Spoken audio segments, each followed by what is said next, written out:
আজকে সকালবেলা আমি ঘুম থেকে উঠে যখন ফেসবুকে ঢোকার পর কিছু ভিডিও দেখলাম, যেগুলো আসলে খুব দুঃখজনক বিষয়।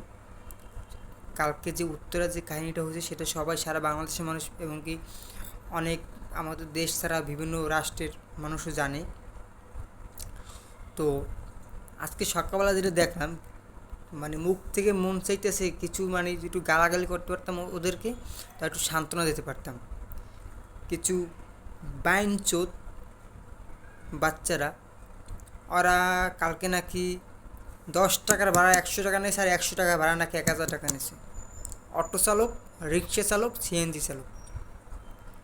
কালকে ঢাকা যে কাহিনীটা হয়েছে ওই জায়গায় তো ভাই ফ্রি সার্ভিস দেওয়ার কথা সবাই। ভাই তোরা সেই জায়গায় 10 টাকা ভাড়া 100 টাকা কেমনে নেস? ওই জায়গায় যদি আজকে তোর মেয়ে হইতে, তোর বোন হইতে, তোর ভাই হইতে, তাহলে তোরা কী করতি ভাই?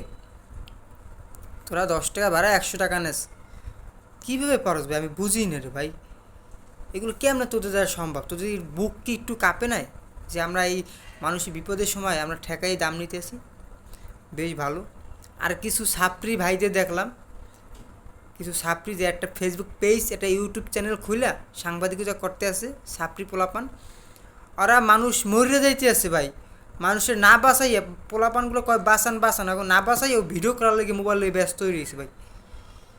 এতটা একটা মানুষ কতটা ছোটো মনে হইলে এই কাজগুলো করে ভাই? আপনি বলতেন মানুষ পোলাপানগুলো পুড়ে যাইতে আছে আর তারা বলতেছেন বাঁচান। আপনি দেখলাম ভিডিও দেখলাম যে একটা ছেলে হাঁটতে আছে, পুরো শরীর পুড়ে গেছে, সে বলতেছেন বাঁচান বাঁচান, আর মানুষ ভিডিও করতে আছে। আমি দোয়া করে দিলাম এইভাবে দুর্ঘটনা যেন তোর পরিবারেও হয়, ঠিক আছে? এইভাবে দুর্ঘটনা যেন তোর পরিবারেও হয়, কথাটা মনে রাখিস। দোয়া করে দিলাম, শুয়ারের বাচ্চা।